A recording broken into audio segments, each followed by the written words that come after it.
This is the case of 16-year-old Enrique Rios and how he was set up by his friend. Enrique was born on January 2nd, 2000 and lived in Esparto, California with his mother Lola, his stepfather, and his younger sister. His family says that Enrique loved his friends, he loved his family, and he just loved life. Now, of course, no one is perfect, and Enrique did run into some trouble in his teenage years. He ended up getting into a fight at school, and this led to him being on probation. However, as part of his probation, the family found a program that allowed him to go to school in the morning and then go to work in the afternoon. At this job, he would learn trade skills, and he was getting paid $800 every other week, and Enrique absolutely loved this job. His life was turning around, and he was so excited for what the future would hold. But unfortunately, that would all change on Sunday, October 16th, 2016. That Sunday, the Rios family was getting ready for bed. At around 9 p.m., Enrique walked into his mother's room and told her goodnight. Lola says that Enrique was wearing black shorts and a white t-shirt, which is what he would typically wear to bed. Everyone went to sleep, and the next morning on Monday, October 17th, she woke up and realized that her son was gone. Lola started calling her son, but all of the calls went straight to voicemail. However, after a few hours, she did receive a text message from her son. In this message, Enrique said that he was on his way to school and that he had accidentally fallen asleep at a friend's house. Lola asked him, okay, what about your uniform? Because he had left the uniform at her house. Enrique said that the friend he was staying with was also part of the program and that he had an extra uniform for him to borrow. Now, Lola says that when she saw that text message from Enrique, she immediately knew that something was wrong.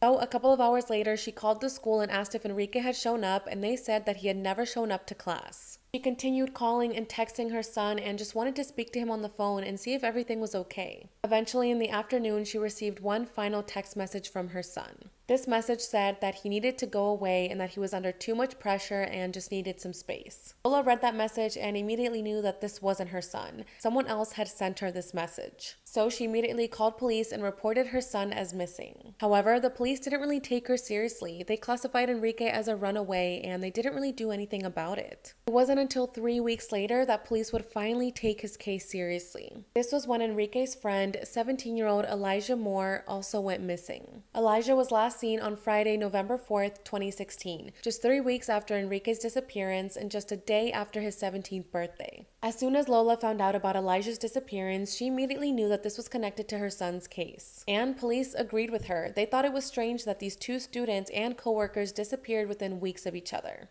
Both families began asking the public to come forward with any information about the teens' whereabouts. And someone did. Someone submitted an anonymous tip letting the parents know that both teens had been kidnapped, that they needed to look into Jesus Campos and Shondell Shannon. Right before his disappearance, Elijah was seen on camera cashing in a check on Main Street in Woodland. And with this, police started to put together a timeline for what happened. Okay, go to part 2.